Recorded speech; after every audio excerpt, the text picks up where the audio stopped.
Welcome back to VL Speaks, Ancient Wisdom with a Modern Twist. It's been a while, but we're at episode 28, meditation. Yeah, we're talking about meditation, medicating your mind with meditation. All right, let's get into it. What do I mean by meditation? What does that actually mean? It means to focus the mind, to keep the mind focused on one point for an extended period of time. I'm simplifying it right now. Okay, my background with meditation started well over 2 decades ago. So I'll give you a little background and where I'm coming from. Just know that everything that has been laid out for you since the beginning, when I started these podcasts back last year, they were all building blocks, laying the foundation for this, to come to this, meditation. Prepping the body, prepping your breath, prepping the mind to all come to this, a meditation practice. All right, I'm going to get a little personal here with you. Well over 2 decades ago, I had a very strong desire to find a spiritual path. I was raised religiously, very religiously, fundamental Christian, even though my family's heritage has all of the major religions and then some in them, if you go back far enough. So that's kind of cool. But there was something in me that wanted a more traditional, ancient kind of teacher. Like I used to watch Kung Fu with David Carradine. Am I saying his name right? Anyways, I would say to my sisters, I got to find my teacher. And of course, my sisters would just look at me and go, what? You go to school, you have a teacher. And I was like, no, that's not what I mean. But this goes way back, right? I was very young and I thought, oh no, I'm going to find my master. I'm going to find my teacher. This was a very strong internal desire that I had growing up. Not everybody has this, and that's okay. And you can be spiritual whether you have religion in your life or not, which is a great thing. I mean, I think religious practices should absolutely have a spiritual component, but that's not always the case.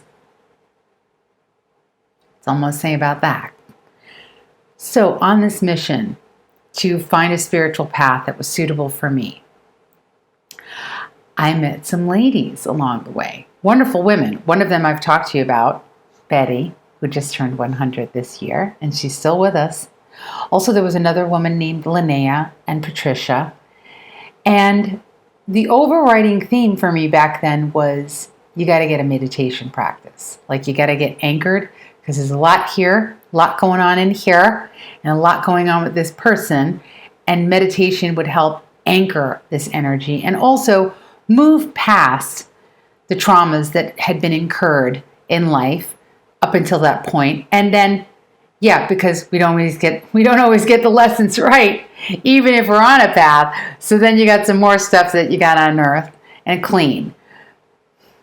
I'm not perfect, and I am not a holy roller, but I will say that the quest for a spiritual path and for a meditation practice has served me well and has been my anchor throughout life, which is why I'm sharing all of this with you, because I know it's worth sharing, because I know it works.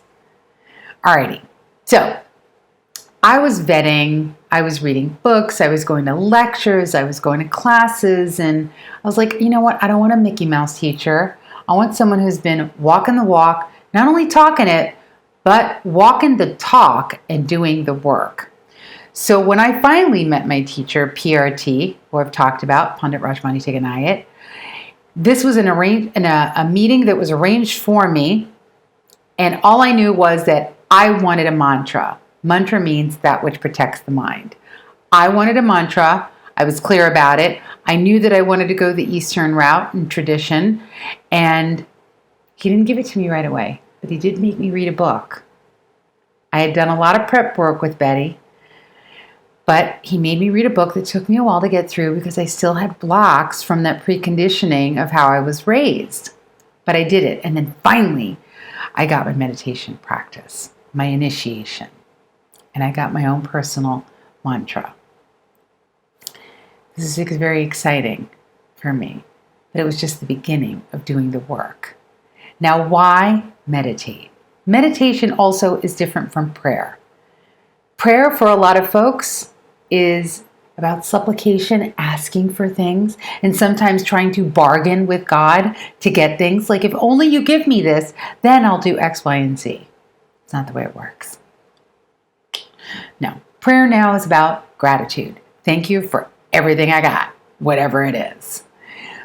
But the meditation practice, when it was begun, when I began that practice, at first I wasn't sure if I could sit, and be focused for that long. But it turns out I can. I've built up some stamina around that. And this is not for if you're not ready for this, then don't do it. Don't go looking for it. But if you feel it in your heart and in your gut and in your mind that you're ready for it, then do the work that's required. Okay? I knew when I met PRT, without a shadow of a doubt, that there was a heart connection, because that's very important for me in life. My heart. Yes, my gut and my mind, obviously, but when I feel it deeply in my heart, it just can't be denied. And when it comes to your spiritual development and working with your mind, you want it to feel that way. You want to feel like you feel it in every fiber of your being. Now, does it mean that it's going to be easy? No.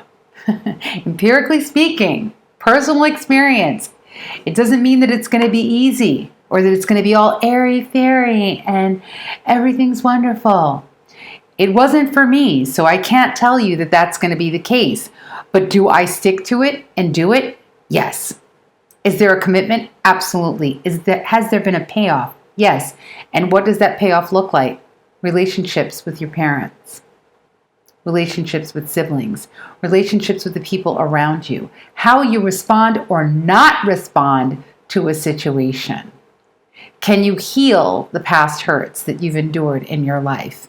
Can you find a way of jumping over the hurdles of mental obstacles that have been put in place and negative narratives that you have running through your mind?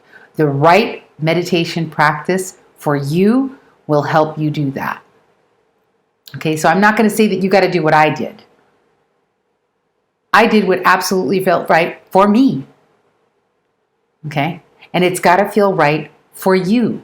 But what I'm saying is that once you find it, do it. Stick with it. It's worth it.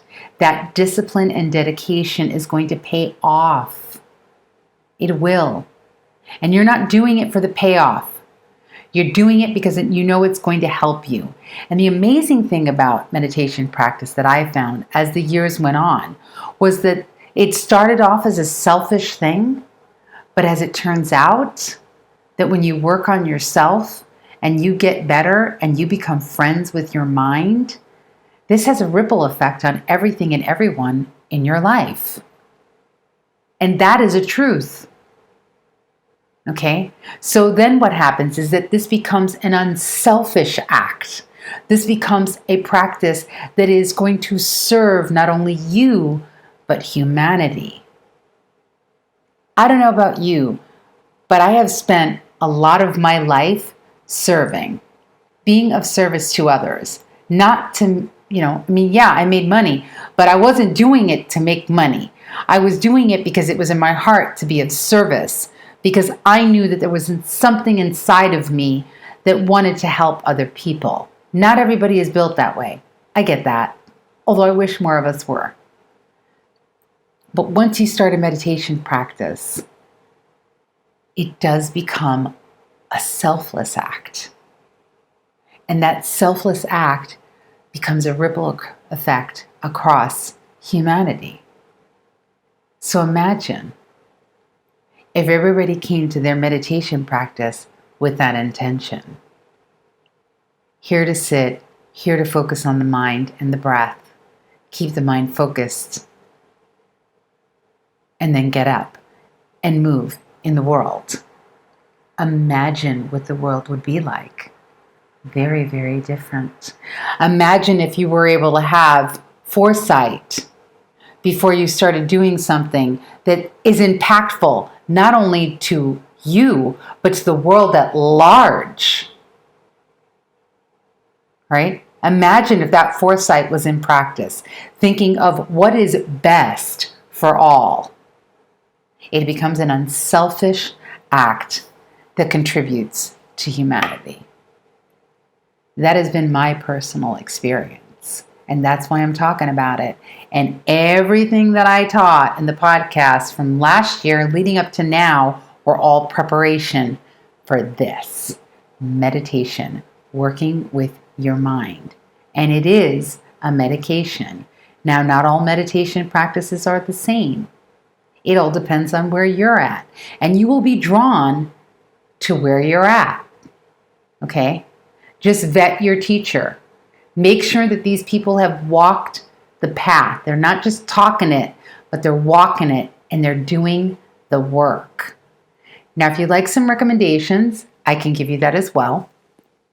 I'm thinking of Rolf Sovik, Rolfsovik. Talked about him when we were talking about the body electric, that episode. And he wrote a book called Moving Inward, which I think could be very helpful.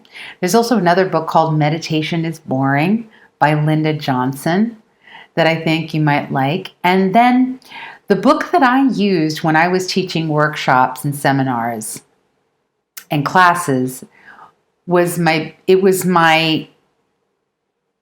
it's beginner level, but it's chock full of information, and it really gets into just the basics of how to get into it, and that is Meditation and Its Practice by Swami Rama. If you are more advanced and you want to move to another level, there's a book called The Power of Mantra meaning that which protects the mind, and The Mystery of Initiation by my teacher, PRT, Pandit Rajmani Tiganayat. So that's The Power of Mantra and The Mystery of Initiation. Again, it all depends on where you are.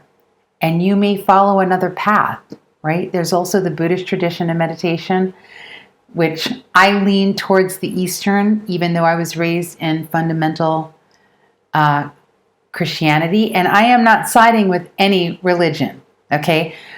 If religion holds a huge place in your heart, you keep it there. You keep it there. There are many things that are taught in religions that are good. Okay? Take the good and utilize it and implement it in your everyday life. Absolutely. I tend to see the common denominator in things. I tend to focus on the highlight of what is the best of the best, from each tradition, because I have studied many different traditions and religions, and I choose to focus on the core of spirituality more than anything else. But I'm grateful for having read the Bible in Spanish, no less, when I was very young. Yeah, reading the Bible in Spanish when English is your first language. But it laid a very good foundation for me to read other things, and to understand the origins of religion and in each culture and how each culture developed. And all of these things came from different cultures. So you got to find what resonates with you in your heart, in your mind, and in your gut. And when you combine all of these things together and you get all these different aspects of yourself working together, you will start to notice a change for the better. And if all of us were doing this, imagine how much change we could effect in the world. It's powerful stuff. So, if you'd like any more information on this, if you want me to dive any deeper into the practices that I've done, that I have taught, please leave a comment. Be respectful. Be mindful that there are other people that have different beliefs. So don't get, crazy. And I use that term lightly. But if you would like to get deeper into that, I'm happy to share it with you. All right? Happy to share it with you. But all I can say is Find a path that works for you, find a practice that works for you, and dedicate yourself to it, because the reward is feeling better and then sharing that feeling better with everyone around you. And that we may all make wiser choices that are beneficial for ourselves and the whole. That's the goal. Yes. Alrighty. Well, I hope that you found this entertaining at the very least and informative at the very best. And again, leave comments. If you want more information on this, I'm happy to give it to you, because there is no shortage of things to talk about here on VL Speaks. Thank you for joining me, and you have a lovely day. Ciao.